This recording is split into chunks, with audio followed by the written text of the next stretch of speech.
We spoke about how to manipulate the UI, but what if I want to update the data in my database during runtime? So we will see how to do that with automations. So before we go ahead, please have a look at how data works in ZORP in the previous videos. And in simple terms, you can see all your data over here. So it has all the system data points, and you also have the custom data points. All the custom data points are present under data. So if you want, you can create a new data field here saying all data should not have any special characters. So it's preferable to use underscore or camel cases when you create these fields. There are different types of data fields that you can actually use, and depending on the value you're storing, you need to make sure that the right data type is used here. So I'm going to hit create. So now we have a new data field that actually gets created called test data. Now let's say I want to update this data field during runtime. So how do I do that with automations?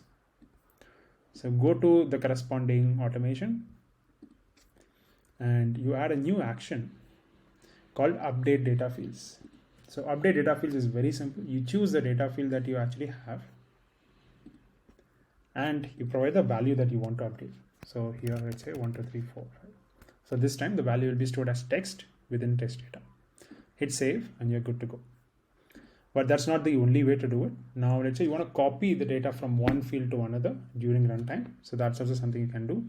All you have to do is remove this, open your data fields. Let's say you want to copy the account ID, which is some variables, or you want to use your own variables, doesn't matter. So just hit save. So whatever the value of reason is during runtime, when the user presses that button, that value will be stored under data fields. Now you can keep adding multiple such cases here. One typical way you will actually use is probably choose the customers or the user's current location. It is not allowing you to change because the test data is text format and lat long or number format. So you can just check the current location and save it into test data. So it's a good way for you to capture a lot of things. In some cases, you want to do a little more dynamic. For example, I want to capture the current time. So the current time is not accessible as a variable. So how do you do that? You also have the option.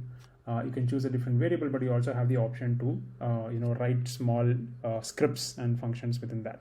So click on the F1 button, and here you can actually write whatever script you actually want. Current time, and you can write your own JavaScript to make sure that the current time is actually fetched. So something like new date.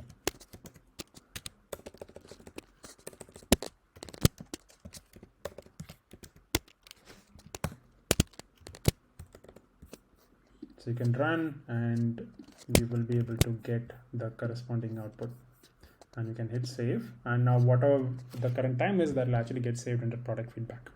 So when you run this automation, so I'm not going to save it. So when you run this automation, that value will be stored into your database and you will be able to access this data. Hopefully this was helpful.